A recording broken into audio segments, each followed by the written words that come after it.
Exam में directly bullwhip effect भी पूछता है, बस समटाइम्स अगर घुमाना हो गया एग्जॉस्ट बोर्ड्स वगैरह को तो वो विप्लैश और फॉरेस्टर के नाम से ही पूछ सकता है।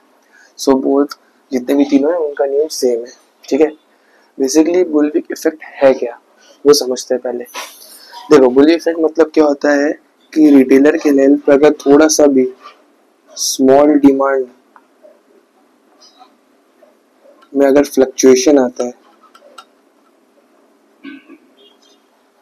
रिटेलर के लेवल पे, तो उससे डिस्ट्रीब्यूटर, मैन्युफैक्चरर, इन तीनों में मेरा लार्ज फ्लक्चुएशन देखने मिलता है।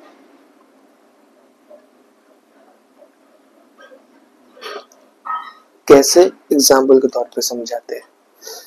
सपोज एक रिटेल की शॉप है जिसके पास 100 कोल्ड ड्रिंक्स का वो बिजनेस कर रहा है, अपनी शॉप में बेसिकली रख रहा है।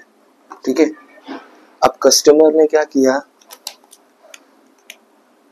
जो कस्टमर थे उन्होंने सपोज एक दिन में रिटेलर वाला बंदा 20 बॉटल्स बेचता था।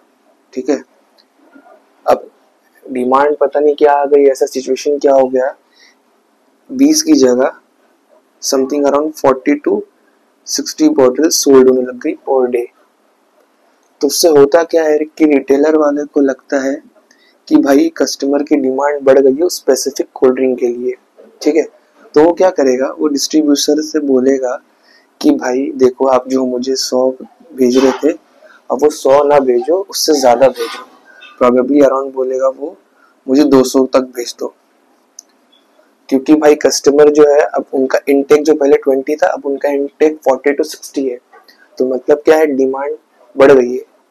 तो डिस्ट्रीब्यूटर क्या करेगा, इसने इसको ऑर्डर दे दिया 200 का, डिस्ट्रीब्यूटर क्या करेगा, मैन्युफैक्चरर को बोल दिया कि भाई देख, जो तू पहले मेरे को 100 देता था अब मुझे तू ज्यादा दे। तो डिस्ट्रीब्यूटर क्या करेगा, 200 तो उस रिटेलर के हिसाब से लेगा, लेकिन क्या करेगा, सेफ्टर साइड के लिए, सेफ्टी के लिए वो और एडिशनली 50 या फिर 100 जो भी है वो एडिशनली अपने पास रखेगा।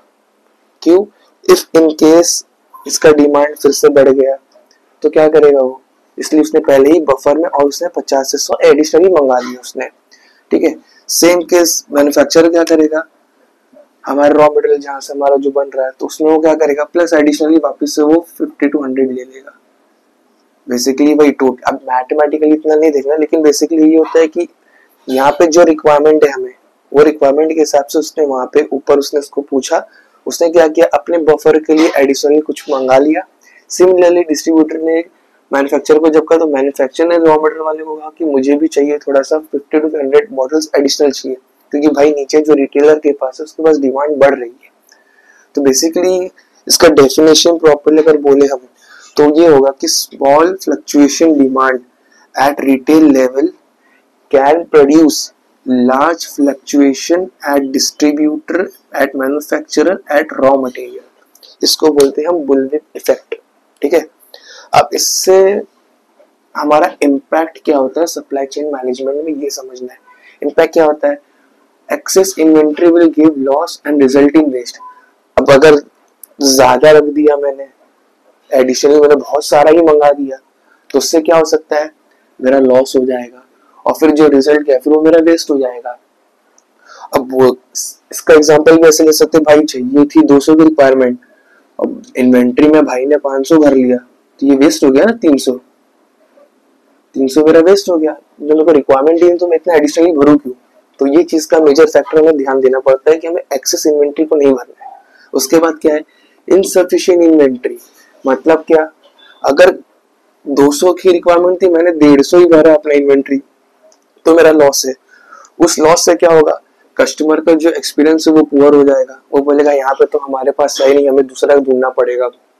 सेम केस बिजनेस में लॉस हो जाएगा, क्योंकि प्रॉपर जो हमें रिक्वायरमेंट है उसके हिसाब से उसने कम रखा है, 50 कम दिया है, तो हम वहां पे बिजनेस करेंगे नहीं, वहां से हम परचेस करेंगे नहीं कोई चीजों को। यही कहने का यहाँ पे मेन 2 की पॉइंट्स है जो हमें बेसिकली याद करना है कि उससे इम्पैक्ट क्या होता है। अब कुछ होते हैं जो थोड़े होशियार होते हैं, जो थोड़े बोलते हैं ना, तो वो क्या करते हैं, वो सेफ्टी स्टॉक में रखते हैं। मतलब क्या कि अगर कोई शॉर्टेज अगर आ गए इनकेस यहाँ कहीं पे, तो लोग क्या करते हैं, पहले से एडिशनली रखते हैं कि भाई चलो ठीक है अभी रिक्वायरमेंट पड़ रही तो हम रख लेते हैं, लेकिन वो परफेक्ट सोल्यूशन नहीं है, क्योंकि अब फेस्टिवल के हिसाब से ही सारी चीजें बिकती है या तो फिर सारी चीजें नहीं बिकती है, ऐसा होता है। तो रख तो लिए सेफ्टी स्टॉक में, लेकिन यही सिनेरियो अगर आ गया, 200 की रिक्वायरमेंट थी 500 हो गया, तो वही हो गया कि हमारा वेस्ट में चला जाएगा। तो इसलिए ये भी कोई प्रॉपर सोल्यूशन नहीं है। सोल्यूशन क्या है?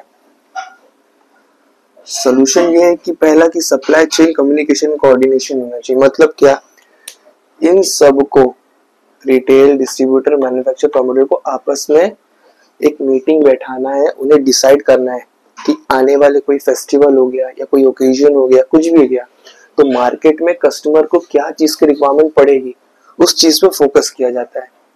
तो उसको प्रेडिक्ट कैसे कर सकते हैं? सॉफ्टवेयर को यूज कर सकते हैं, इतने सारे सप्लाई चेन के सॉफ्टवेयर आ गए हैं, उसको यूज कर सकते हैं हम लोग।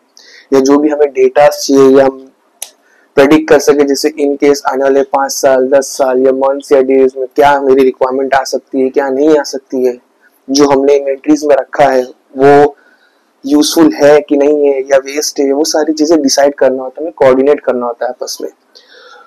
दूसरा क्या है? फोरकास्टिंग। फोरकास्टिंग भी मतलब वही एक तरह से प्रेडिक्शन है, कल का आने वाले में हमने क्या है। जैसे अभी एक दिवाली हो गया, दिवाली के टाइम पे अब एक नॉर्मल एक इंडस्ट्री है, नॉर्मल इंडस्ट्री एक दिवाली के दिए बना रही है, ठीक है।